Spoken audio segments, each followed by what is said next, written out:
بسم الله الرحمن الرحيم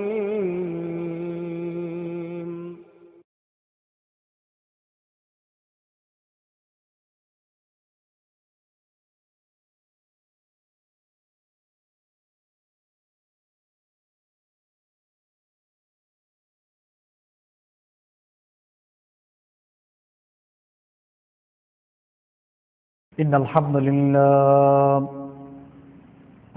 لله نحمده ونستعينه ونستغفره ونعوذ بالله من شرور أنفسنا ومن سيئات أعمالنا من يهده الله فلا مضل له ومن يضلله فلا هادي له وأشهد أن لا إله إلا الله وحده لا شريك له وأشهد أن محمدا عبده ورسوله أما بعد فإن خير الحديث كتاب الله وخير الهدي هدي محمد صلى الله عليه وسلم وشر الأمور محدثاتها وكل محدثة بدعة وكل بدعة ضلالة وكل ضلالة في النار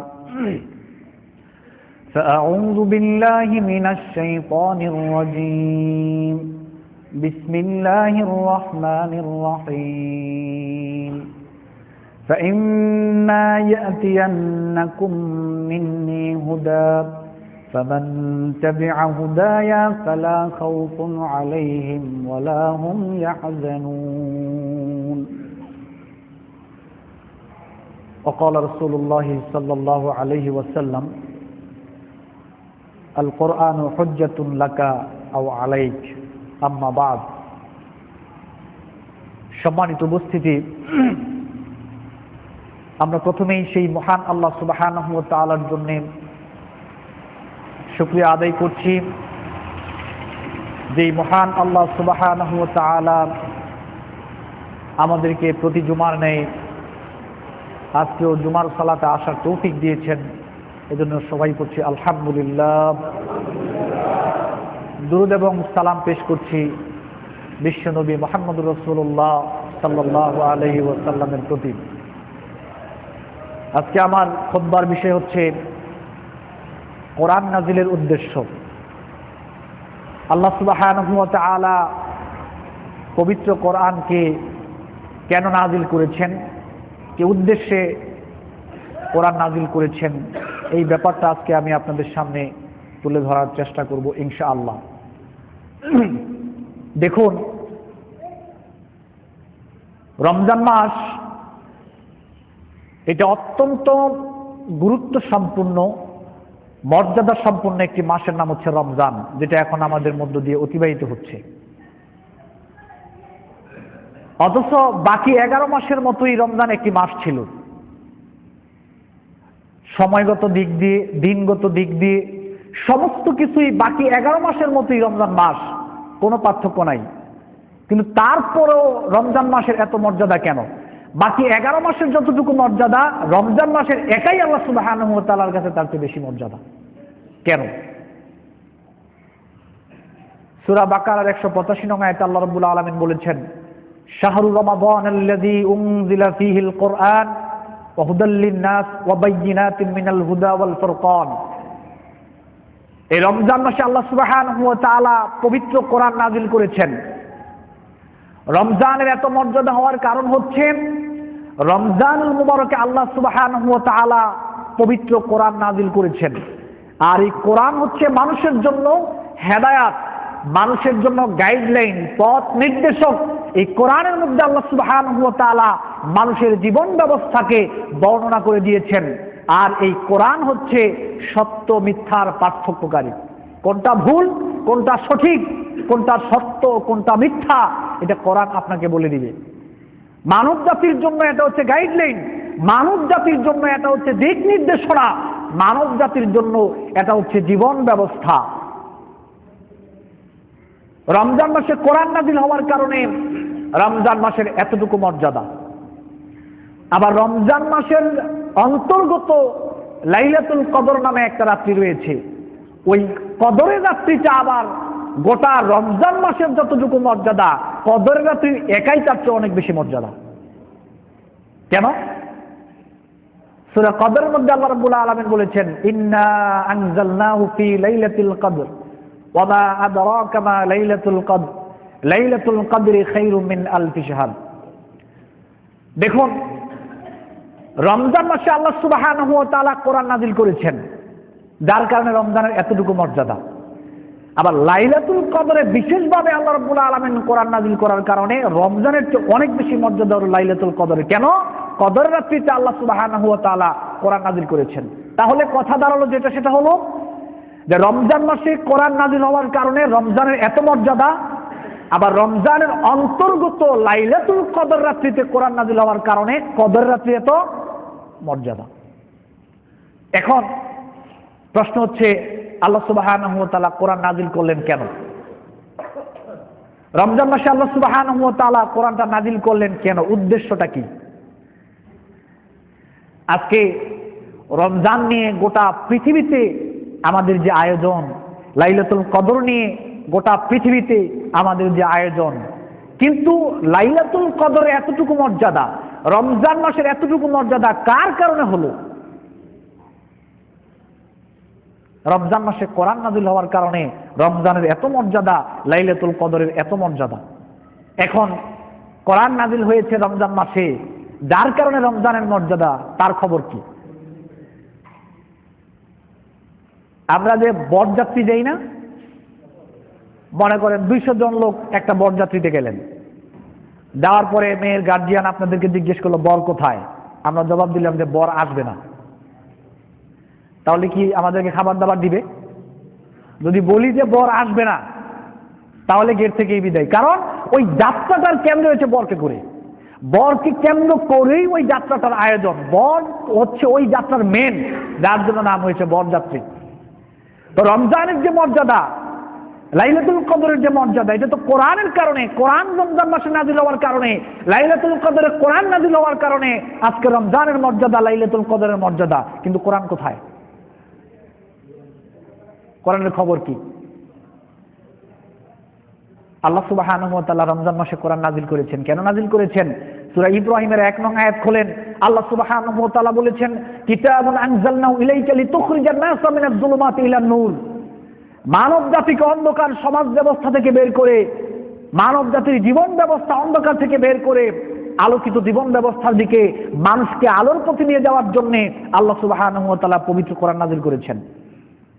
এখন আপনি যদি মনে করেন মসজিদে কোরআন পড়ে থাকলে কি মানুষ অন্ধকার থেকে আলোর পথে যেতে পারবে? বলেন সবাই। এটা যদি আপনার হেফখানায় পড়ানো হয়, মানুষ কি অন্ধকার থেকে আলোর পথে যেতে পারবে? কোরআন যদি তাবিজে বেঁধে রাখা হয়, কোরআনের চুমু খাওয়া হয়, কোরআন যদি বাইতুল মুকাররমে হাজার হাজার কোরআন পড়ে থাকে, মানব জাতি কি অন্ধকার থেকে বের হতে পারবে? কিভাবে? আরো সহজভাবে আমি আপনাকে বুঝাই, মানব জাতি অন্ধকার থেকে বের হতে পারবে না কিভাবে। এক লোক অসুস্থ, জ্বর হয়েছে, ডাক্তার কাছে গিয়ে বললো যে ভাই আমি অসুস্থ, আমার ট্রিটমেন্ট করেন। ডাক্তার প্রেসক্রিপশনে লিখে দিল এই এই ঔষধ আপনি খাইবেন। এখন বেচারা ওই প্রেসক্রিপশন আইনা গলায় ঝুলে রাখছে, তার রোগ ভালো হবে? বলেন সবাই, রোগ ভালো হবে? যদি ওই প্রেসক্রিপশন ভিজে এসে পানি খায়, তার রোগ ভালো হবে? যদি প্রেসক্রিপশন যদি দৈনিক 2-3 বার সে পড়ে, প্যারাসিটামল সকালে খাবারের পরে একটা, প্যারাসিটামল দুপুরে খাবারের পরে একটা, প্যারাসিটামল রাত্রে খাবারের পরে একটা, এটা যদি সে দৈনিক পড়ে, তার রোগ ভালো হবে? রোগ ভালো হওয়ার সম্ভাবনা রয়েছে যদি প্রেসক্রিপশন দেখে ঔষধ কিনে সে খায় নিয়মিত, তাহলে তার রোগ ভালো হওয়ার সম্ভাবনা রয়েছে। কিন্তু প্রেসক্রিপশন সারাদিন রিডিং করলো, তার রোগ ভালো হবে না। কোরআন হচ্ছে মানব জাতির প্রেসক্রিপশন, কোরআন হচ্ছে মানব জাতির চিকিৎসা স্বরূপ আল্লাহ সুবহানাহু ওয়া তাআলা দিয়েছেন। এখন কোরআন যদি বাইতুল মুকাররমে হাজার হাজার কোরআন পড়ে থাকে, হেফখানায় পড়ানো হয়, বক্তব্যখানায় পড়ানো হয়, তাবিজে বেঁধে রাখা হয়, কোরআন পড়ে ফু দেওয়া হয়, ফুলখানি করা হয়, কোরআন খতম করা হয়, মানব জাতি থেকে কখনো অন্ধকার দূর হতে পারে না। এটা চিকিৎসা। সূরা বাকারার 38 নং আয়াত আল্লাহ বলেছেন, ফাইম্মা ইয়াতিয়ান্নাকুম মিন্নি হুদা ফামান তাবিআ হুদায়া ফালা খাউফুন আলাইহিম ওয়ালা হুম ইয়াহজানুন।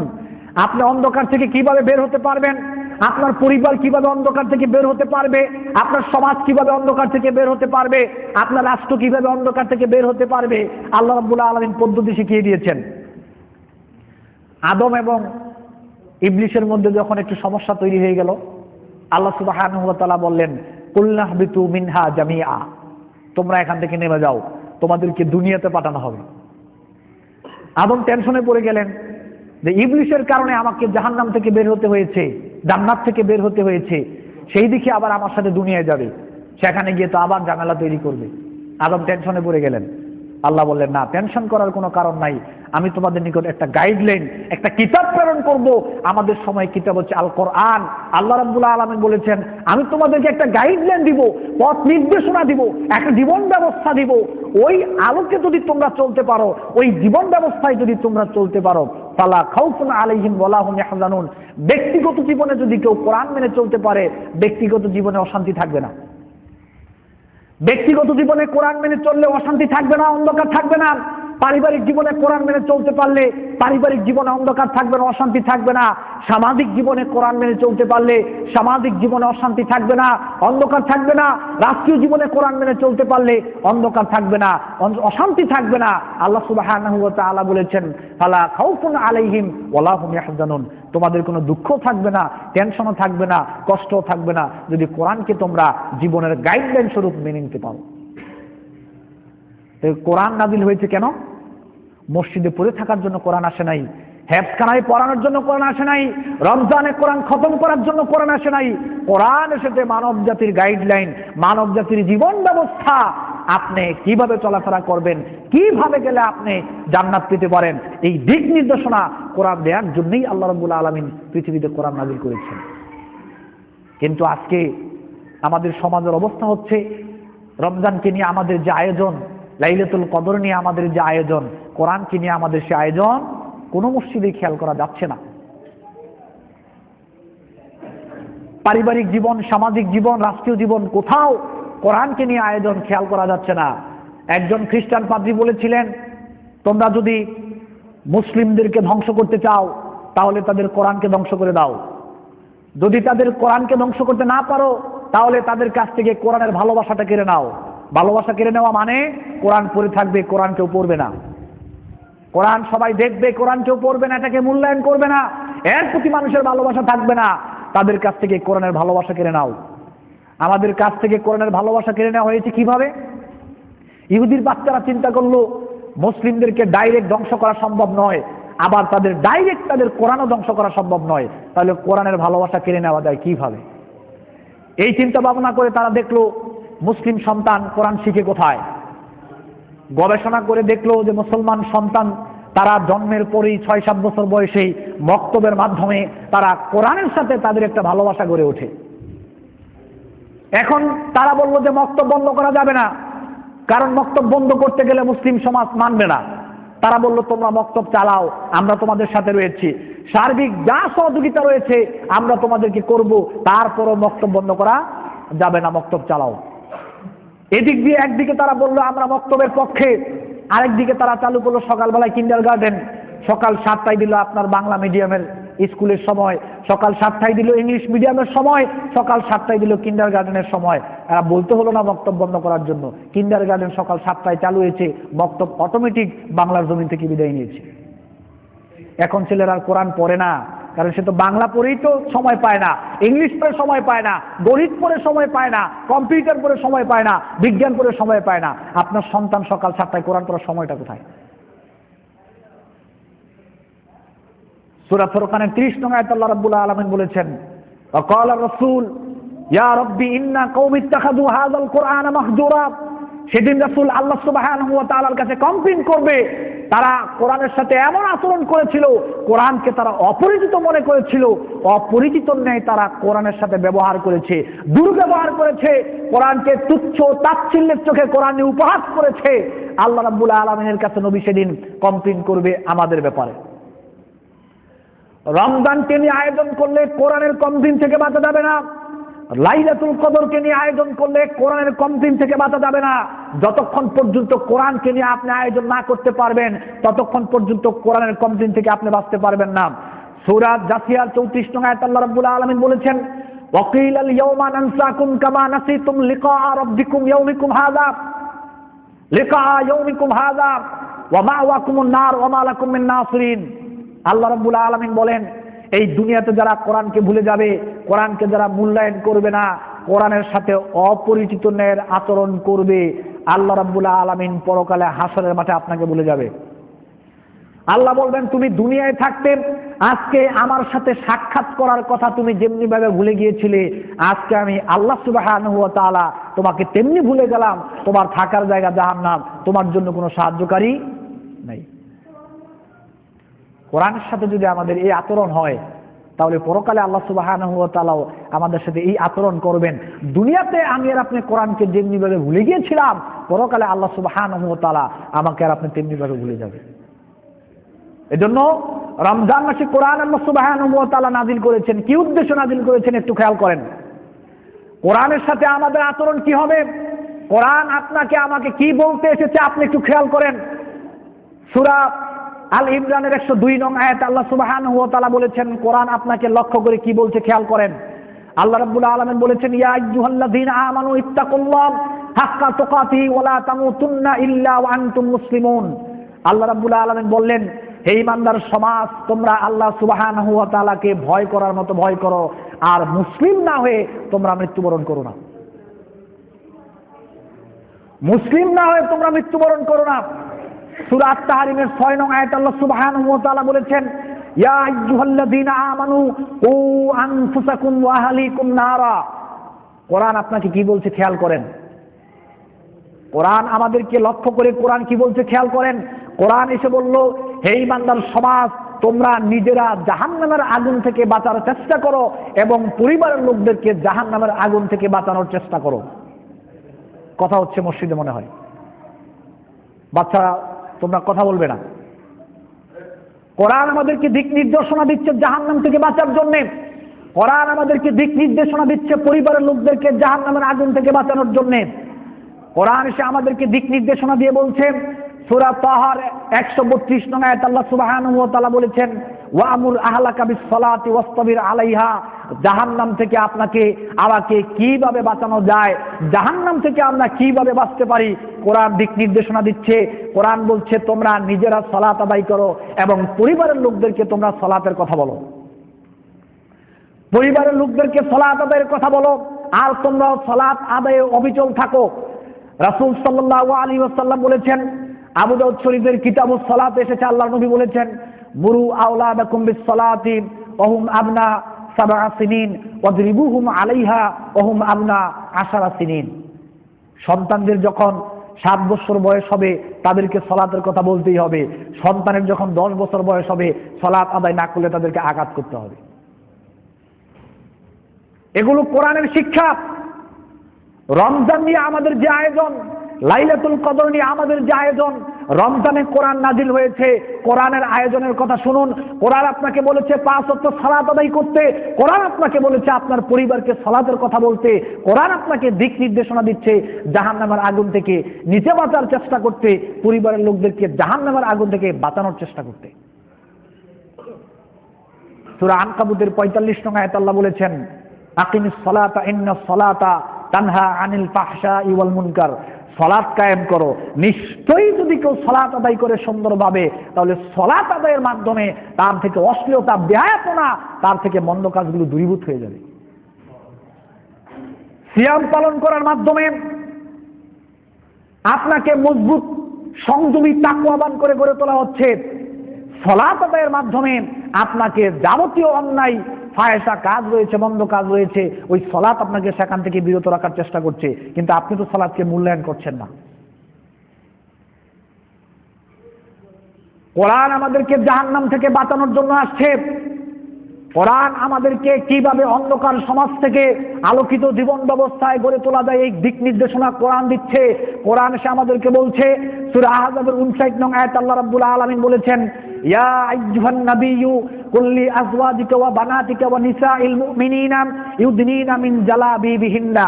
কোরআন এসে জানিয়ে দিল, হে রাসূল, আপনি আপনার স্ত্রীদেরকে বলুন, আপনার সন্তানদেরকে বলুন, আর মুসলিম নর নারীদেরকে বলুন, তারা যখন বের হবে বাইরে, তাদের যেই কি চাদর রয়েছে, জিলবাব রয়েছে, তারা যেন কাঁধের উপর দিয়ে ওই জিলবাব ঢেকে যেন তারা বের হয়, তারা যেন এর মাধ্যমে পর্দা করে। এটা হলো ওড়না। মহিলাদের ওড়নার কথা বলা হয়েছে, জিলবাব, তারা যেন লম্বা চাদর দিয়ে ঢেকে তারপরে যেন তারা চলাফেরা করে।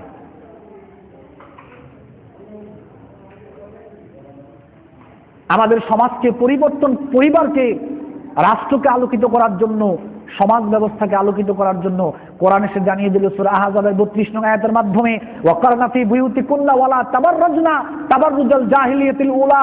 বর্তমান সমাজ ধ্বংসের দিকে যাওয়ার একটা কারণ হচ্ছে নারীদের বেপরদা। বর্তমান সমাজ রাষ্ট্র ধ্বংসের দিকে যাওয়ার একটা কারণ হচ্ছে নারীদের বেপরদা। এখন এই সমাজকে যদি ধ্বংসের হাত থেকে বাঁচানো যায়, কিভাবে আমরা বাঁচতে পারি? কোরআন এসে বলে দিল নারীদেরকে লক্ষ্য করে, ওয়াকারনা ফি বুয়ুতিকুন্না, নারী সমাজ তোমরা ঘরের মধ্যে আবরণের ভিতরে তোমরা থাকো, জাহিলিয়াতের সমাজ ব্যবস্থার মতো তোমরা চাকচিক্য রূপ ধারণ করে তোমরা বাহিরে বের হবে না। চাকচিক্য রূপ ধারণ করে জাহিলিয়াতের সমাজ ব্যবস্থার মতো রূপ লাবণ্য প্রকাশ করে তোমরা রাস্তায় বের হবে না। আমাদেরকে বাঁচানোর জন্য কোরআন আরো বলছে, সূরা নূরের 30 নং আয়াতে আল্লাহ রাব্বুল আলামিন বলেছেন, কুল্লিল মুমিনিনা ইয়াগুদ্দু মিন আবসারিহিম ওয়া ইয়াহফাযু ফুরুজাহুম যালিকা আযকা লাহুম ইন্নাল্লাহা খাবীরুম বিমা ইয়াসনাউন ওয়া কুল্লিল মুমিনাতি ইয়াগুদ্দুনা মিন আবসারিহিন্না ওয়া ইয়াহফাযনা ফুরুজাহুন্না। আমরা কিভাবে বাঁচতে পারি, অন্ধকার থেকে আলোর পথে কিভাবে যেতে পারি? আল্লাহ রাব্বুল আলামিন বললেন, হে রাসূল, আপনি মুমিন পুরুষদেরকে বলে দিন তারা যেন তাদের চোখের হেফাজত করে। হে রাসূল, আপনি মুমিন পুরুষদেরকে বলে দেন তারা যেন তাদের লজ্জাস্থানের হেফাজত করে। এটা তাদের জন্য অধিকতর পবিত্র। এবং আল্লাহ রাব্বুল আলামিন বলেন, তোমরা তোমাদের মনে যা কিছু সংকল্প করো, আল্লাহ এ ব্যাপারে অবগত রয়েছেন। আল্লাহ রাব্বুল আলামিন জানিয়ে দিলেন, হে রাসূল, আপনি মুমিন নর নারীদেরকে বলুন তারা যেন তাদের চোখের হেফাজত করে, তারা যেন তাদের লজ্জাস্থানের হেফাজত করে। সমাজের অন্ধকার আপনি দূর করবেন কিভাবে? অন্ধকার মানে হচ্ছে সমাজের জেনা, অন্ধকার মানে হচ্ছে সমাজের পাপাচার, অন্ধকার মানে হচ্ছে সমাজের এই সেকেন্ডে সেকেন্ডে তালাক দেওয়া। এগুলো আসে বেপরদার কারণে, এগুলো সমাজের অন্ধকার, এগুলো আসে বেপরদার কারণে। এগুলো দূর করবেন কিভাবে? কোরআন এসে আপনাকে জানিয়ে দিল। কোরআন আপনাকে জানিয়ে দিয়েছে অন্ধকার দূর হবে কিভাবে। প্রত্যেকটা পয়েন্টে পয়েন্টে, প্রত্যেকটা সেক্টরে সেক্টরে সমাজের মধ্যে অন্ধকার রয়েছে। সমাজের অন্ধকার কিভাবে দূর হবে আল্লাহ রাব্বুল আলামিন কথাগুলো বলে দিয়েছেন। আরেকটু খেয়াল করেন, সুদ ঘুষ এটা একটা অন্ধকার। সুদ ঘুষ সমাজে চালু রয়েছে, এটা একটা অন্ধকার। এটা দূর করার জন্য আল্লাহ রাব্বুল আলামিন আমাদেরকে লক্ষ্য করে কি বলেছেন? সূরা বাকারার 168 নং আয়াত আল্লাহ বলেছেন, ইয়া আইয়ুহান নাস কুলু মিম্মা ফিল আরদি হালালান তাইয়্যিবা ওয়ালা তাত্তাবিউ খুতুওয়াতিশ শাইতান ইন্নাহু লাকুম আদুউম মুবিন। হে ইমানদার সমাজ, হে মানব সকল, তোমরা হালাল উপার্জন ভক্ষণ করো, তোমরা শয়তানের পদাঙ্ক অনুসরণ করবে না, নিশ্চয়ই শয়তান তোমাদের প্রকাশ্য শত্রু। সমাজের সুদ ঘুষ এটা একটা অন্ধকার। সমাজের সুদ ঘুষ চালু রয়েছে, এটা একটা অন্ধকার। এটা দূর হবে কিভাবে? কোরআন আপনাকে জানিয়ে দিয়েছে। সূরা বাকারার 172 নং আয়াত আল্লাহ রাব্বুল আলামিন বলেছেন, ইয়া আইয়ুহাল্লাযীনা আমানু কুলু মিন তাইয়্যিবাতি মা রাযাকনাকুম। হে ঈমানদার সমাজ, ভক্ষণ করো সেই পবিত্র খাবার থেকে, যেই পবিত্র খাবার আমি আল্লাহ সুবহানাহু ওয়া তাআলা তোমাদেরকে দিয়েছি, সেখান থেকে ভক্ষণ করো। এটা সমাজের অন্ধকার। কোরআন মসজিদে পড়ে থাকলে আর প্রেসক্রিপশন দেখে পড়লে সমাজ থেকে সুদ ঘুষ দূর হবে না। আল্লাহ আপনাকে বলেছে হালাল উপার্জন করার জন্য, আল্লাহ আপনাকে বলেছে হালাল খাওয়ার জন্য। এখন কোরআনের আয়াত কোরআনের জায়গায় পড়ে থাকলে তো আপনার থেকে সুদ ঘুষ দূর হবে না। ঔষধ কিনে খাওয়ার পরে রোগ ভালো হওয়ার সম্ভাবনা আছে, কিন্তু ঔষধ তো ওই প্রেসক্রিপশন দৈনিক 10 বার পড়লেও তার রোগ ভালো হবে না। সূরা বাকারা 278 নং আয়াত আল্লাহ রাব্বুল আলামিন বলেছেন, ইয়া আইয়ুহাল্লাযীনা আমানু ইত্তাকুল্লাহ ওয়া যারু মা বাকিয়া মিনার রিবা ইন কুনতুম মুমিনিন। হে ঈমানদার সমাজ, তোমরা আল্লাহ সুবহানাহু ওয়া তাআলাকে ভয় করো, আর যদি তোমরা মুমিন হও তাহলে সুদের বকেয়া তোমরা ছেড়ে দাও। তোমরা যদি মুমিন হও তাহলে আল্লাহকে ভয় করো এবং সুদের যে বকেয়া রয়েছে বকেয়া তোমরা ছেড়ে দাও।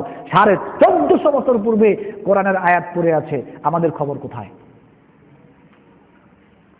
কুলখানি করলে সুদ যাবে না, মসজিদে কোরআন পড়ে থাকলে সমাজ থেকে সুদ দূর হবে না, মসজিদে কোরআন পড়লে সমাজ থেকে সুদ দূর হবে না, বাইতুল মুকাররমে 3 লক্ষ কোরআন শরীফ পড়ে থাকলে সমাজ থেকে সুদ দূর হবে না। এগুলো সমাজের অন্ধকার, এগুলো দূর করার জন্য কোরআন আপনাকে দিক নির্দেশনা দিচ্ছে, তুমি এই পথে হাঁটো, তুমি এটা মেনে চলো, এটা মানলে তোমার থেকে অন্ধকার দূর হয়ে যাবে।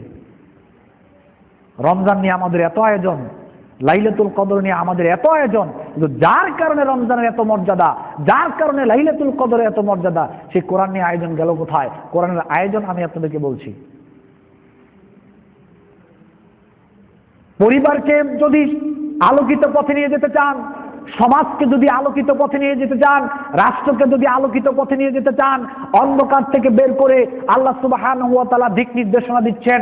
সূরা হজ্জের 41 নং আয়াত আল্লাহ বলেছেন, আল্লাযীনা ইম্মাক্কান্নাহুম ফিল আরদ আকামুস সালাত ওয়া আতাউয যাকাত ওয়া আমারু বিল মা'রুফি ওয়া নাহাউ আনিল মুনকার। আপনি অন্ধকার দূর করেন কিভাবে? আল্লাহ রাব্বুল আলামিন বলছেন, আল্লাহ সুবহানাহু ওয়া তাআলা বলেন, মুসলমানদের মধ্য থেকে আমি যাকে রাষ্ট্র ক্ষমতা দান করি, মুসলিমদের মধ্য থেকে আমি যাকে রাষ্ট্র ক্ষমতা দান করি, ক্ষমতায় বসার পরেই তার চারটা কাজ। প্রথমে সে সালাত কায়েম করবে, সালাত প্রতিষ্ঠা করবে, যাকাত আদায় করবে, সৎ কাজের আদেশ করবে, অন্যায় কাজের প্রতিবাদ করবে। একজন মুসলিম সরকার ক্ষমতা বসার পরেই তার চারটা কাজ, এটা আল্লাহ রাব্বুল আলামিন তার উপরে ফরজ করে দিয়েছেন। এমনি এমনি অন্ধকার দূর হবে না। যার যে দায়িত্ব আছে, যার যার জায়গায় থেকে কোরআন যে দিক নির্দেশনা আমাদেরকে দিয়েছে, ওই দিক নির্দেশনা যদি আমরা মেনে চলি, সমাজে রাষ্ট্রে অন্ধকার থাকবে না। মুসলিম সরকার ক্ষমতায় বসার পরে প্রথম চারটা দায়িত্ব, সূরা হজ্জের 41 নং আয়াত, আল্লাহ রাব্বুল আলামিন সরকারকে প্রথম চারটা দায়িত্ব দিয়েছেন। সালাত প্রতিষ্ঠা করতে হবে, যাকাত আদায় করতে হবে, সৎ কাজের আদেশ করতেই হবে, অন্যায় কাজের নিষেধ করতেই হবে। দায়িত্ব, ফরজ। সূরা আল ইমরানের 114 নং আয়াত আল্লাহ রাব্বুল আলামিন বলেছেন, ইউমিনুনা বিল্লাহি ওয়াল ইয়াউমিল আখির ইয়ামুরুনা বিল মা'রুফি ওয়া ইয়ানহাউনা আনিল মুনকার। আল্লাহ রাব্বুল আলামিন বলেছেন, যারা আল্লাহ সুবহানাহু ওয়া তাআলার প্রতি ঈমান আনয়ন করছে, যারা আল্লাহ সুবহানাহু ওয়া তাআলার প্রতি ঈমান আনয়ন করবে, পরকালের প্রতি ঈমান আনয়ন করবে, তাদের বসে থাকার সুযোগ নাই। যারা আল্লাহ সুবহানাহু ওয়া তাআলার প্রতি ঈমান আনয়ন করবে, পরকালের প্রতি ঈমান আনয়ন করবে, তাদের বসে থাকার সুযোগ নাই। তাদের দায়িত্ব হচ্ছে তারা মানুষকে সৎ কাজের আদেশ করবে, অন্যায় থেকে মানুষকে ফিরিয়ে দেবে, তাদের দায়িত্ব। কোরআনের আয়াত তো 1450 বছর পূর্বে কোরআনে পড়ে আছে। সূরা তাওবার 71 নং আয়াত আল্লাহ রাব্বুল আলামিন বলেছেন, ওয়াল মুমিনুনা ওয়াল মুমিনাতি বা'দুহুম আউলিয়াউ বা'দ ইয়ামুরুনা বিল মা'রুফি ওয়া ইয়ানহাউনা আনিল মুনকার। আল্লাহ রাব্বুল আলামিন বলেছেন, মুমিন নর নারী তারা পারস্পরিক বন্ধু স্বরূপ, তাদের দায়িত্ব তারা মানুষকে সৎ কাজের আদেশ করবে, তাদের দায়িত্ব তারা মানুষকে অসৎ কাজে নিষেধ করবে। আমি আল্লাহ রাব্বুল আলামিন এটা তাদের উপর দায়িত্ব করে দিয়েছি। সালাত আদায় করা একটা দায়িত্ব, সিয়াম পালন করা একটা দায়িত্ব। সালাত আদায় করা যেই কোরআনের দিক নির্দেশনা, সিয়াম পালন করা যেই কোরআনের দিক নির্দেশনা, ওই কোরআনের দিক নির্দেশনা হলো সৎ কাজের আদেশ করতে হবে, অসৎ কাজে নিষেধ করতে হবে। তাহলে সমাজ থেকে অন্ধকার দূর হবে, আলো ঢুকবে। সূরা আল ইমরানের 104 নং আয়াত আল্লাহ রাব্বুল আলামিন বলেছেন, ওয়ালতাকুম মিনকুম উম্মাতুন ইয়াদউনা ইলাল খায়র ওয়া ইয়ামুরুনা বিল মা'রুফি ওয়া ইয়ানহাউনা আনিল মুনকার ওয়া উলাইকা হুমুল মুফলিহুন। আল্লাহ রাব্বুল আলামিন বলেন, তোমাদের মধ্যে এমন কিছু মানুষ থাকা দরকার, এমন একটা দল থাকা দরকার তোমাদের মধ্যে, যারা মানুষকে কল্যাণের দিকে ডাকবে, ভালোর দিকে ডাকবে, আর মানুষকে তারা সৎ কাজের আদেশ করবে, অসৎ কাজে নিষেধ করবে। এরকম কিছু মানুষ তোমাদের মধ্যে তৈরি হয়ে যাওয়া দরকার। সূরা আল ইমরানের 110 নং আয়াত আল্লাহ রাব্বুল আলামিন বলেছেন, কুনতুম খায়রা উম্মাতিন উখরিজাত লিন-নাস তা'মুরুনা বিল মা'রুফি ওয়া তানহাউনা আনিল মুনকার। আল্লাহ রাব্বুল আলামিন বলেছেন, তোমরা হচ্ছে শ্রেষ্ঠ জাতি, সমস্ত জাতি সমূহের মধ্য থেকে আমি তোমাদেরকে শ্রেষ্ঠ জাতি করে সৃষ্টি করেছি। আর শ্রেষ্ঠ জাতি হিসেবে তোমাদের দায়িত্ব হচ্ছে মানুষকে তোমরা সৎ কাজের আদেশ করবা এবং অসৎ কাজ থেকে মানুষকে ফিরাইবে, এটা তোমাদের দায়িত্ব। এখন আমি আপনাদেরকে একটা প্রশ্ন করতে চাই, আজকে আমাদের পারিবারিক জীবনে, আজকে আমাদের সামাজিক জীবনে, আজকে আমাদের রাষ্ট্রীয় জীবনে যেই সমস্ত পাপ কাজ রয়েছে, অন্ধকার রয়েছে, আমরা যদি যার যার জায়গায় থেকে সামর্থ্য অনুযায়ী সৎ কাজের আদেশ, অসৎ কাজের নিষেধ করতাম, বলেন তো সবাই, সমাজের মধ্যে কি অন্ধকার থাকা সম্ভব? বলেন সবাই। আমাদের চেয়ারম্যান সাহেব, আমাদের এমপি সাহেব, আমাদের মেম্বার সাহেব, সমাজের যত গার্জিয়ান রয়েছে, পরিবারের দায়িত্বশীল রয়েছে, সবাই মিলে যদি অন্যায়ের প্রতিবাদ করি, সবাই মিলে যদি সৎ কাজের আদেশ করি, জি না, সমাজের অন্ধকার টিকে থাকার কথা না, সমাজে পাপ কাজ টিকে থাকার কথা না। কিন্তু আমি আর আপনি করি না বিধায়িত সমাজ অন্ধকার। কোরআন নাযিলের উদ্দেশ্য হচ্ছে পারিবারিক জীবন, সামাজিক জীবন, রাষ্ট্রীয় জীবনে যত অন্ধকার রয়েছে, পারিবারিক জীবন, সামাজিক জীবন, রাষ্ট্রীয় জীবনে যাতে আলো আসতে পারে। আল্লাহ রাব্বুল আলামিন কোরআনকে এই কারণেই নাযিল করেছেন। এখন আলো আসবে কিভাবে? আলো আসবে না। আলো আসবে যদি কোরআনের দিক নির্দেশনা আমি আর আপনি মেনে চলতে পারি। কোরআন যেইভাবে জীবন গঠন করার কথা বলেছে, যদি ওইভাবে আমি আর আপনি জীবন গঠন করতে পারি, তাহলে আলো আসবে, অন্ধকার দূর হবে। সম্মানিত উপস্থিতি, বিষয়টা অত্যন্ত গুরুত্বপূর্ণ, ব্যাপারটা অত্যন্ত জটিল এবং গুরুত্বপূর্ণ একটা বিষয়। এই ব্যাপারটা যদি খেয়াল না করেন, লক্ষ্য না করেন, যদি এটা ভিতরে না নেন, তাহলে সিয়াম পালন করে আর লাইলাতুল কদর করে কোনো লাভ নেই। কোরআন এসেছে আমাদেরকে অন্ধকার পথ থেকে আলোর পথে নিয়ে যাওয়ার জন্য। কোরআন এসেছে আমাদেরকে জাহান্নামের রাস্তা থেকে জান্নাতের রাস্তায় নিয়ে যাওয়ার জন্য। এখন কোরআন আপনাকে জোর করে জান্নাতে নিতে পারবে না।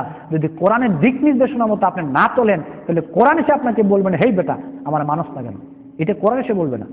কোরআনের কাছে আপনাকে যেতে হবে। ভাই আমি জান্নাতে যেতে চাই, বলো তো ভাই কিভাবে যেতে পারি?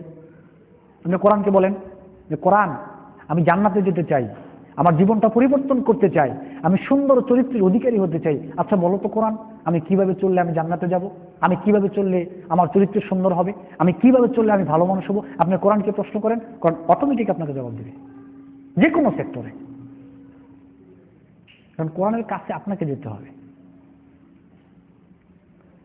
সমাজের আরেকটা অন্ধকার হচ্ছে মদ পান করা। এটা সমাজের একটা অন্ধকার। এখন অন্ধকার থেকে বাঁচবেন কিভাবে? সূরা বাকারা 219 নং আয়াতে আল্লাহ বলেছেন, ইয়াসআলুনাকা আনিল খামরি ওয়াল মাইসির কুল ফীহিমা ইসমুন কাবীর। আল্লাহ রাব্বুল আলামিন বলেন যে রাসূল আপনাকে মদ সম্পর্কে তারা জিজ্ঞেস করে, জুয়া সম্পর্কে তারা আপনাকে জিজ্ঞেস করে, আপনি বলুন এগুলো হলো পাপের কাজ, মহাপাপ। জুয়া একটা মহাপাপ, মদ পান একটা মহাপাপ। আল্লাহ নবী বলেছেন মুসনাদে আহমদে, সালাসাতুন কাদ হারামাল্লাহু আলাইহিমুল জান্নাহ মুদমিনুল খামরি ওয়াল আকু ওয়াদ দাইয়ুস আল্লাযী ইউকিররু ফি আলিল খাবাস। তিন ব্যক্তির জন্য জান্নাত হারাম, এর মধ্যে একটা হচ্ছে যারা অল টাইম মদ পান করে, তার জন্য জান্নাত হারাম। মদ পান একটা মহাপাপ, জুয়া একটা মহাপাপ, এগুলো করলে থাকার জায়গা জাহান্নাম। সূরা মায়েদার 90 নং আয়াতে আল্লাহ রাব্বুল আলামিন বলেছেন, ইয়া আইয়ুহাল্লাযীনা আমানু ইন্নামাল খামরু ওয়াল মাইসির ওয়াল আনসাবু ওয়াল আজলাম রিজসুম মিন আমালিশ শাইতান ফাজতানিবুহু লাআল্লাকুম তুফলিহুন। ওই যে আপনি কোরআনকে প্রশ্ন করেছিলেন, কোরআন আচ্ছা বলো তো আমি চরিত্রবান মানুষ কিভাবে হতে পারবো? আচ্ছা বলো তো আমি সফলকাম কিভাবে হতে পারবো? আমি জান্নাতে কিভাবে যেতে পারবো? এই যে কোরআন আপনাকে উত্তর দিচ্ছে। কোরআন বলছে, ইয়া আইয়ুহাল্লাযীনা আমানু, হে ঈমানদার সমাজ, তোমরা মদ, জুয়া, প্রতিমা, এই যাবতীয় যত বিষয়গুলো রয়েছে, এই বিষয়গুলোকে তোমরা বর্জন করো, পরিহার করো, তার থেকে তোমরা দূরে থাকো। ফাজতানিবুহু, যদি তোমরা ওইগুলোকে বর্জন করো, এই কোরআন আপনাকে বাঁচার রাস্তা বলছে, লাআল্লাকুম তুফলিহুন, তাহলে তোমরা সফল কামাতে পারবে। ওই যে আপনি কোরআনকে প্রশ্ন করলেন কিভাবে চললে আপনি সফলতা অর্জন করতে পারবেন, কোরআন এসে আপনাকে বলে দিল মদের ব্যাপারে এটা বর্জন করো, জুয়ার ব্যাপারে এটা বর্জন করো, মূর্তি প্রতিমা বর্জন করো, সফলতা অর্জন করতে পারবে এই সেক্টর থেকে। মানতে তো হবে, না মানলে তো আমরা সফলতা অর্জন করবো কিভাবে? সমাজের চুরি ডাকাতি এটা একটা অন্ধকার, সমাজের চুরি ডাকাতি এটা একটা অন্ধকার, এটা দূর হবে কিভাবে? সূরা মায়েদার মধ্যে সূরা মায়েদার 38 নং আয়াতে আল্লাহ রাব্বুল আলামিন বলেছেন, আস-সারিকু ওয়াস-সারিকাতু ফাকতাউ আইদিয়াহুমা জাযাআন বিমা কাসাবা নাকালাম মিনাল্লাহ। সমাজের চুরি একটা পাপ, সমাজের চুরি একটা অন্ধকার, এটা দূর হবে কিভাবে? আল্লাহ রাব্বুল আলামিন বললেন, চোর, পুরুষ চোর এবং মহিলা চোর যদি প্রমাণিত হয় যে তারা চুরি করেছে, তাহলে তাদের হাত কেটে দাও। এটা কার বিধান? বলেন সবাই, কার বিধান? আল্লাহর বিধান। নাকালাম মিনাল্লাহ, আল্লাহর পক্ষ থেকে এটা শাস্তি। যেই কোরআনের আয়াতের দ্বারা আপনি সালাত আদায় করছেন, যেই কোরআনের আয়াতের দ্বারা আপনি সিয়াম পালন করছেন, ওই একই কোরআনের মধ্যে আল্লাহ রাব্বুল আলামিন বলেছেন চোর এবং চুন্নি চুরি করলে প্রমাণিত হলে হাত কেটে দিতে হবে, এটা আল্লাহর পক্ষ থেকে শাস্তি। আল্লাহই বলছেন। সমাজে জেনা করা এটা অন্ধকার, এটা একটা পাপ, এটা একটা ব্যাধি, এটা একটা রোগ। জেনা বন্ধ হবে কিভাবে? সূরা নূরের 2 নং আয়াতে আল্লাহ রাব্বুল আলামিন বলেছেন, আয-যানিয়াতু ওয়াজ-যানি ফাজলিদু কুল্লা ওয়াহিদিন মিনহুমা মিয়াতা জালদা ওয়ালা তাখুযুকুম বিহিমা রাহমাতুন ফি দীনিল্লাহি ইন কুনতুম তুমিনুনা বিল্লাহি ওয়াল ইয়াউমিল আখির ওয়াল ইয়াশহাদ আযাবাহুমা তাইফাতুম মিনাল মুমিনিন। পরিবার থেকে, সমাজ থেকে, রাষ্ট্র থেকে জেনা দূর হওয়ার একটা মাধ্যম। আল্লাহ রাব্বুল আলামিন সূরা নূরের 2 নং আয়াতে আল্লাহ বলেছেন, জেনাকারী পুরুষ এবং জেনাকারী মহিলা, জেনাকারী পুরুষ এবং জেনাকারিনী মহিলা যদি প্রমাণিত হয় তারা জেনা করেছে, তাহলে তাদেরকে 100 করে বেত্রাঘাত করো। এটা কার বিধান? আল্লাহর বিধান। এখন ওই যে 100 বেত্রাঘাত করবেন, আল্লাহ দেখেন কত ইনসাফ ভিত্তিক আল্লাহ রাব্বুল আলামিন কথা বলেছেন। আল্লাহর কথা কত স্পষ্ট। আমরা মানব জাতি, আমরা মানুষ, আমাদের ভিতরে দুর্বলতা থাকতে পারে। এখন আমার মনে করেন আমার ছোট ভাই চুরি করেছে অথবা আমার ছোট ভাই জেনা করেছে, এখন স্বাভাবিকভাবে আপনি বিচার করবেন। বিচার করার কারণে তার প্রতি আপনার মায়া আসতে পারে যে আমার ভাই চুরি করেছে, আচ্ছা দেখি শাস্তি কিছু কমাইতে পারি কিনা। ওয়ালা তাখুযুকুম বিহিমা রাহমাতুন ফি দীনিল্লাহি ইন কুনতুম তুমিনুনা বিল্লাহি ওয়াল ইয়াউমিল আখির। আল্লাহ রাব্বুল আলামিন বলেছেন, শাস্তির চুল পরিমাণ কমানো যাবে না। সে তোমার আত্মীয় হোক তাতে আসে যায় না, তোমার ছোট ভাই হোক তাতে আসে যায় না, তোমার দলের লোক হোক তাতে আসে যায় না, তোমার এলাকার লোক হোক তাতে আসে যায় না। শাস্তি যা রয়েছে হুবহু তার উপর তার কার্যকর করতে হবে যদি তুমি ঈমানদার হও। বুখারী মুসলিমে আসছে যে আল্লাহ রাসূল সাল্লাল্লাহু আলাইহি সাল্লাম বলেছেন, লাউ সারাকাত ফাতিমা বিনতে মুহাম্মদ কাত্তাআতু ইয়াদাহা। মুহাম্মদের মেয়ে ফাতেমাও যদি চুরি করত, তাহলে আমি নবী নিজে আমার মেয়ের হাত কেটে দিতাম। সুবহানাল্লাহ। আপনি দেখেছেন ইনসাফ কাকে বলে? আপনি দেখেছেন আদল কাকে বলে? আপনি দেখেছেন দায়িত্ব পালন কাকে বলে?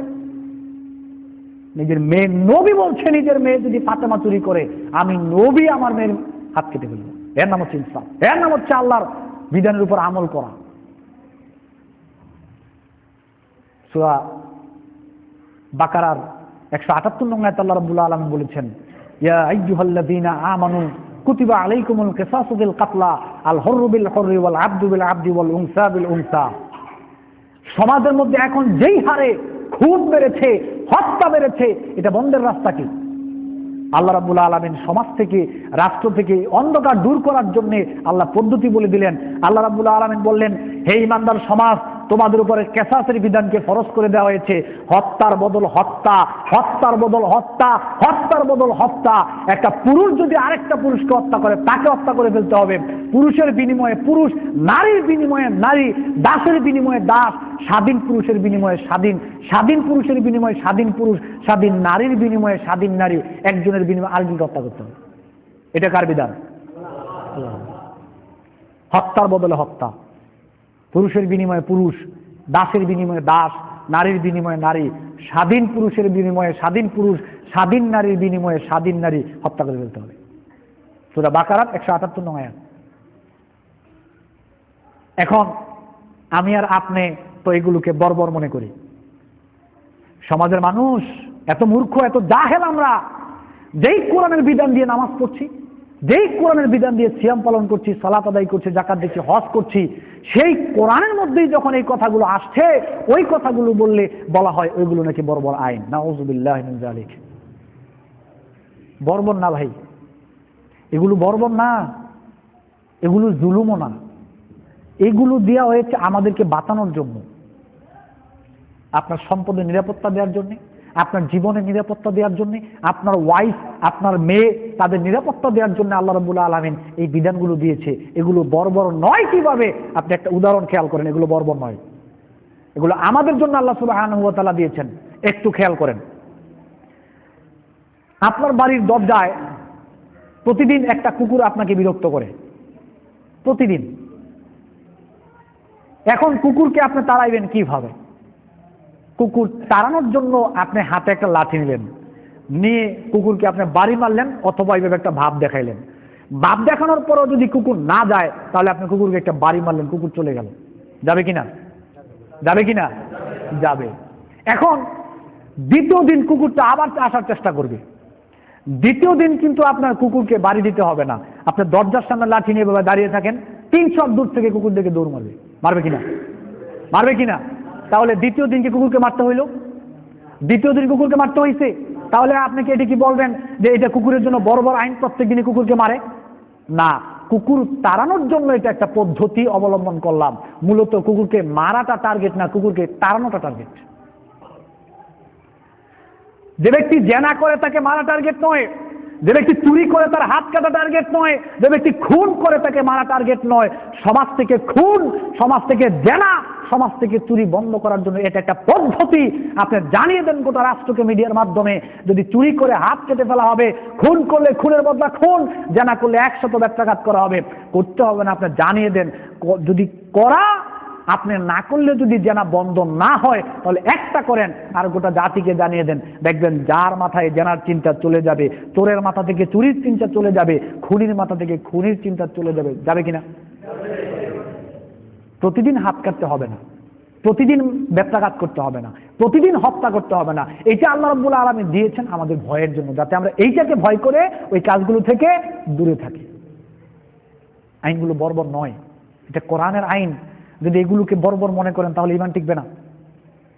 কোরআনের কোন, আপনি কোন দল করেন তাতে আসা যায় না। এই দল পরকালে টিকবে না। টিকবে আপনার পরিচয় আপনি মুসলিম, টিকবে আপনার পরিচয় আপনি আল্লাহর গোলাম, টিকবে আপনার পরিচয় আপনি নবীর উম্মত। এগুলো পরকালে টিকবে, এর বাহিরে কোনো পরিচয় পরকালে টিকবে না। আপনি কি করেন তাতে আসা যায় না। আপনাকে মনে রাখতে হবে আপনি আল্লাহর গোলাম। গোলাম হিসেবে কোরআনের কোনো বিধানকে ঘৃণা করলে কিন্তু ঈমান টিকবে না। দলিল সূরা মুহাম্মদের 9 নং আয়াত, যালিকা বিআন্নাহুম কারিহু মা আনজালাল্লাহু ফাহবাতা আ'মালাহুম। যারা আল্লাহ সুবহানাহু ওয়া তাআলার নাযিলকৃত বিধানকে যারা ঘৃণা করবে, জীবনের সমস্ত আমলগুলোকে আল্লাহ বরবাদ করে দিবে। এগুলোকে ঘৃণাও করা যাবে না, বড় বড় বলা যাবে না। আল্লাহ রাব্বুল আলামিনের বিধান আমাদের জন্য দিয়েছেন, আমাদের কল্যাণের জন্য দিয়েছেন, পরিবারের কল্যাণের জন্য দিয়েছেন, সমাজের কল্যাণের জন্য দিয়েছেন, রাষ্ট্রের কল্যাণের জন্য, আমাদেরকে বাঁচানোর জন্যই আল্লাহ রাব্বুল আলামিন এগুলো দিয়েছেন। আচ্ছা, সহজ ভাষা আরেকটা কথা বলি।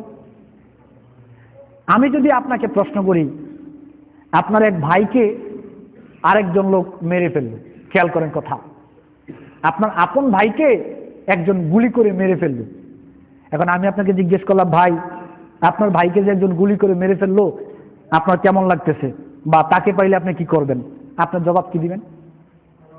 আপনি কিন্তু বলবেন যে তাকে পাইলে আমি মেরলাম। আপনি কি বলবেন না? তাহলে তো আল্লাহ তো এটাই করলো। মাফ করবেন, আমাদের বোন আমাদের মা, আমাদের বোন আমাদের মা, আমরা যদি কোনো ছেলে যদি আমাদের আত্মীয় স্বজনের কারোর সাথে যদি জেনায় লিপ্ত হয়, আর এটা যদি আপনি খবর পান, তাহলে আপনি কি করবেন?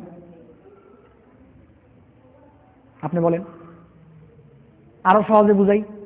আপনি যে এই আইনগুলোকে বর্বর বলেন, আপনি যে আইনগুলোকে বর্বর বলেন, এখন চোর ধরার পরে কি গণদোলাই দিয়ে মেরে ফেলা হয় না? মেরে ফেলা হয় না? এই অধিকার আপনাকে দিল কে? পরকালে জবাব দিতে হবে। গণদোলাই দিয়ে যদি কেউ চোরকে মারে, পরকালে জবাব দিতে হবে। গণদোলাই দিয়ে যদি চোরের গায়ে একটা আঘাত কেউ করে, পরকালে জবাব দিতে হবে। তোমাকে এই অধিকার দেওয়া হয় নাই চোরকে মেরে ফেলার। সর্বোচ্চ বিধান চোরের হাত কাটা। মেরে ফেলার অধিকার দিল কে? একদিকে চোরের হাত কাটা বলতেছেন আপনি বর্বর, আরেকদিকে চোরকে গণদোলাই দিয়ে মেরে ফেললো, এইটা কোন বর্বর? তাও তো চোরের হাত কাটলে বেঁচে থাকার সম্বল একটা ছিল, এখন তো মেরেই ফেলে, এটা বর্বর না? তাহলে এইটার তুলনায়, আমাদের আইনের তুলনায় কি আল্লাহর আইনটা আমাদের জন্য সহজ নয় ভাই? হাত কাটার বিধান দিয়েছেন, প্রতিদিন হাত কাটার জন্য নয়, ভয় দেখানোর জন্য, যে এইটা দেখে এসে বিরত থাকবে আল্লাহ, এটার এই শাস্তি। সম্মানিত উপস্থিতি, ওয়াল ইয়াশহাদ আযাবাহুমা তাইফাতুম মিনাল মুমিনিন। আল্লাহর কথা, সুবহানাল্লাহ, আল্লাহর কথা কত সুন্দর, কত সুন্দর আল্লাহ সুবহানাহু ওয়া তাআলার কথা। আল্লাহ রাব্বুল আলামিন বললেন, ওয়াল ইয়াশহাদ আযাবাহুমা তাইফাতুম মিনাল মুমিনিন। যখন এইগুলো কার্যকর করবে, তখন মুমিনদের একটা দল যেন সেখানে উপস্থিত থাকে। কেন? মুমিনদের একটা দল, সেটা দেখে তাদের মনে ভয় জাগ্রত হবে, না এই কাজটা করলে তো শাস্তি পেতে হবে।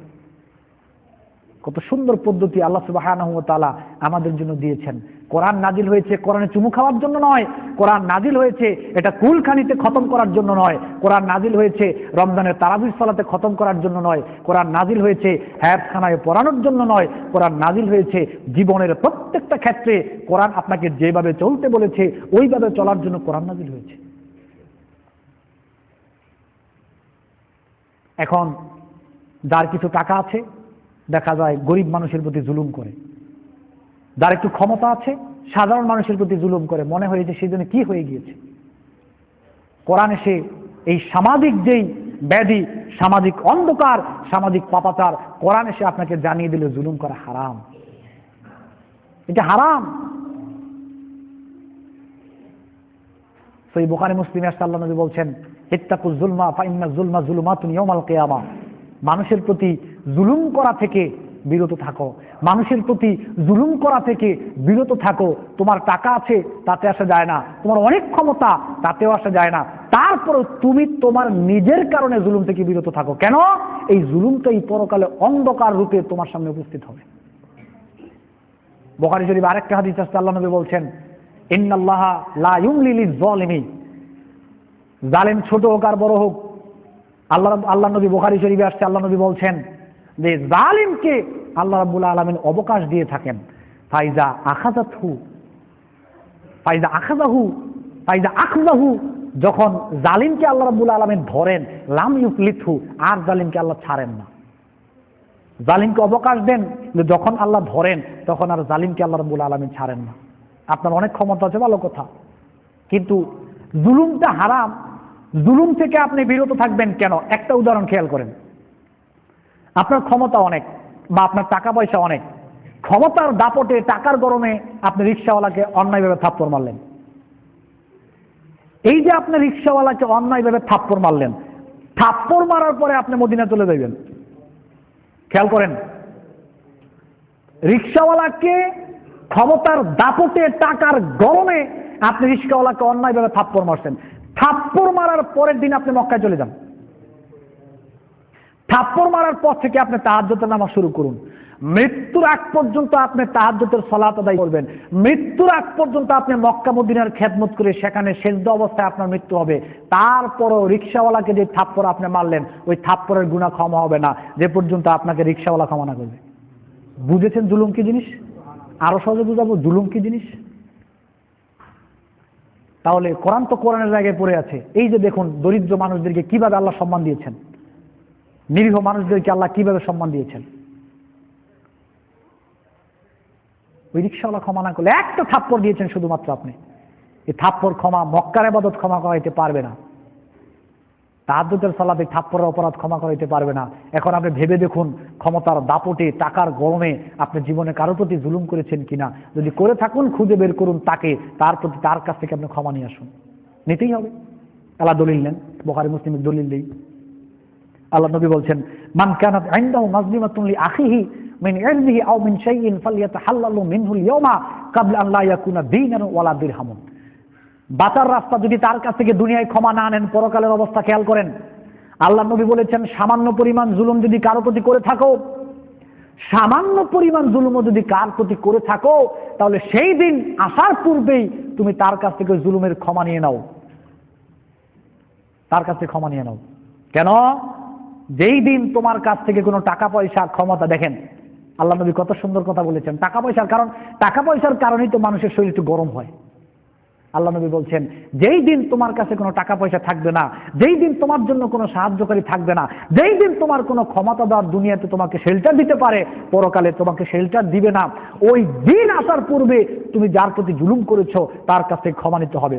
যদি তার কাছে ক্ষমা না নাও, ইন কানা লাহু আমালুন সালিহুন উখিযা মিনহু বিকাদরি মাজলিমাতিহি, যদি দুনিয়ায় তার কাছ থেকে তুমি ক্ষমা না নাও, তাহলে ওই যে তুমি রিকশাওয়ালাকে থাপ্পড় মেরে জুলুম করেছিলে, ওই জুলুমের প্রতিশোধটা এমন ভাবে নেওয়া হবে, তুমি তোমার ভালো আমলগুলোকে পরকালে রিকশাওয়ালাকে দিয়ে দিতে হবে। ভালো আমল দিয়ে দিতে হবে। যদি ভালো আমল না থাকে, তাহলে রিকশাওয়ালার যত গুনাহ আছে সব তোমার কাঁধে নিতে হবে। তা তুরিহাত সুম্মা তুরিয়া ফিন্নার, মুসলিম শরীফে আসছে, অতঃপর তোমাকে জাহান্নামে নিক্ষেপ করা হবে।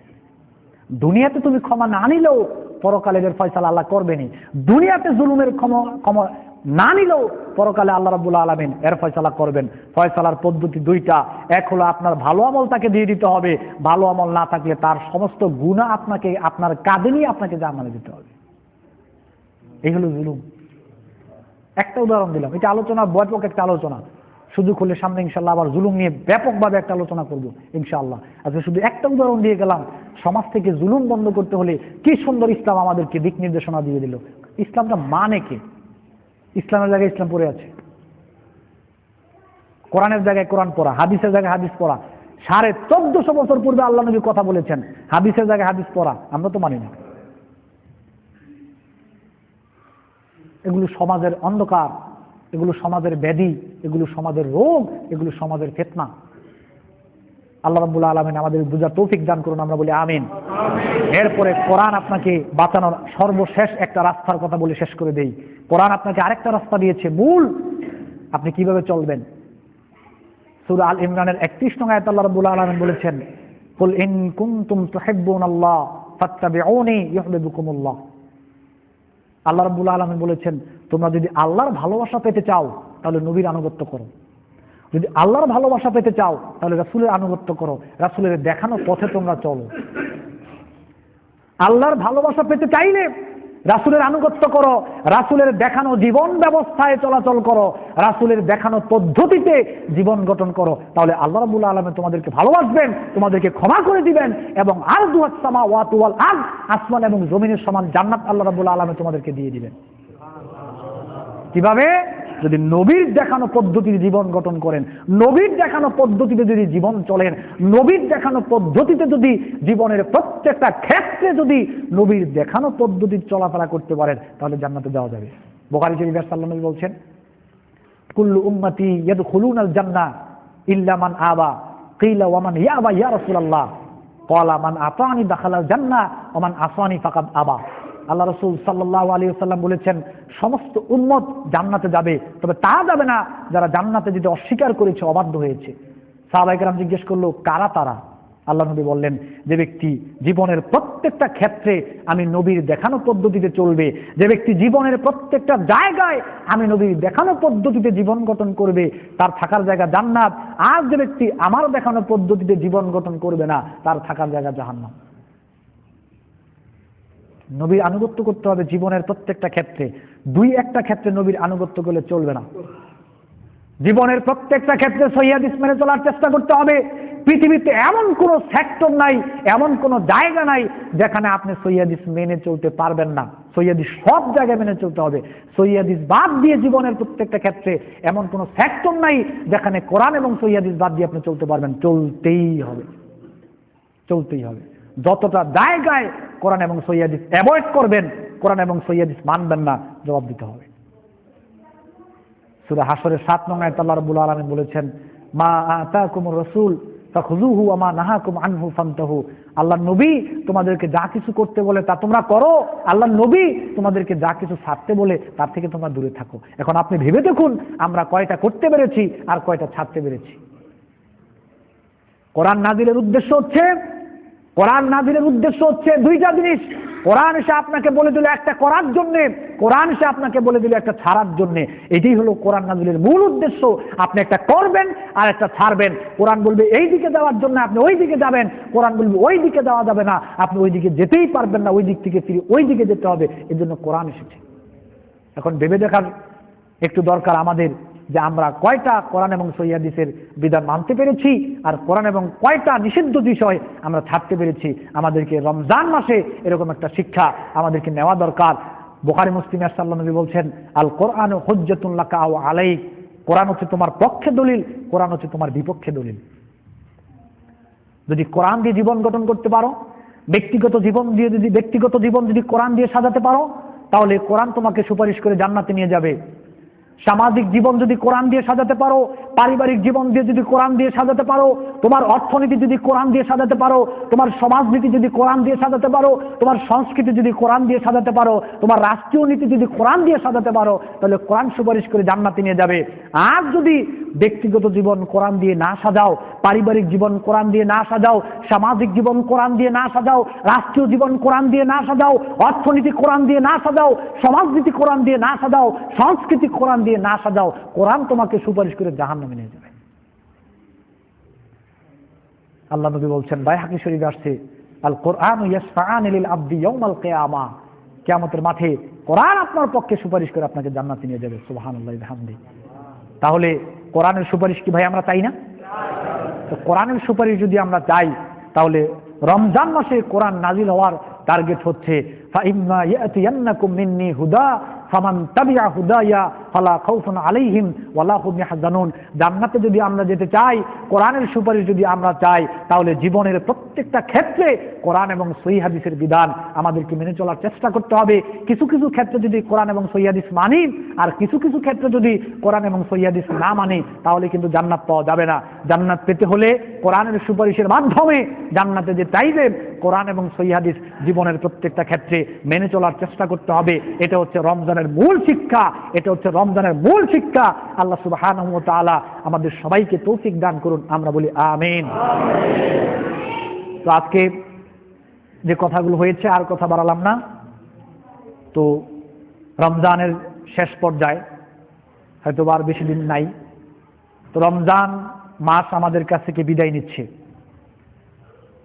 রমজান কিন্তু আমাদেরকে অনেক কিছু দেওয়ার জন্য এসেছিল। আপনি বুঝেন কিনা আমি জানি না, রমজান আমাদেরকে অনেক কিছু দেওয়ার জন্য এসেছিল। মাঝখানে চিন্তার ব্যাপার হলো আমি আর আপনার রমজান থেকে কতটুকু রাখতে পারলাম, এটা হলো চিন্তার ব্যাপার, এটা হলো আত্মসমালোচনার ব্যাপার। শুধুমাত্র একটা জিনিস দেখাই, রমজান আপনাকে কি দিতে এসেছিল। আল্লাহ নবী বলছেন, সম্ভবত তিরমিজি শরীফে আসছে, যে রাগিমা আনফু রাজুলুন দাখালা আলাইহি রমাদান সুম্মান সালাখা ক্বাবলা আইয়ুগফিরা লাহু। আল্লাহ নবী বলছেন, রমজান মাগফিরাতের মাস, রমজান রহমতের মাস, রমজান ক্ষমা লাভের মাস, বরকতের মাস। এর মধ্যে গুরুত্বপূর্ণ একটা বিষয় হচ্ছে রমজান হচ্ছে ক্ষমা লাভের মাস, মাগফিরাতের মাস। আল্লাহ নবী বলছেন, রমজান পাওয়ার পরেও, রমজান মাস পাওয়ার পরেও যে ব্যক্তি তার জীবনের গুনাহগুলোকে আল্লাহর কাছ থেকে ক্ষমা করে নিতে পারলো না, এমন ব্যক্তির নাক ধুলায় মলিন হোক। আল্লাহ নবী কথা বলেছেন আফসোস করে, রাগান্বিত হয়ে।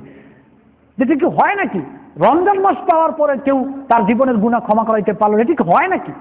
রমজান এসেছে তার গুনাহগুলো নতুন করিয়ে দেওয়ার জন্য, আর রমজান মাস চলে যাওয়ার পরে তার গুনাহগুলো ক্ষমা করাইতে পারলো না, সে তো কত বড় হতভাগা। এখন আমি আর আপনি রমজান থেকে কি পাইলাম? রমজান থেকে আমি আর আপনি কি রাখতে পারলাম? রমজান চলে যাচ্ছে, আমি সহকারে সবার যারাই বক্তব্য শুনছেন বা শুনবেন, আমি সহকারে সবাইকে বলছি, একটু অনুশোচনা করা দরকার, আত্মসমালোচনা করা দরকার। রমজান আমাদেরকে কি দিতে পারলো আর আমরা রমজানের কাছে কি পাইলাম, এটা আমাদের একটু ভেবে দেখা দরকার। আল্লাহ সুবহানাহু ওয়া তাআলা আমাদের সবাইকে তৌফিক দান করুন, আমরা বলি আমিন। ওয়া আখিরু দাওয়ানা আলহামদুলিল্লাহ।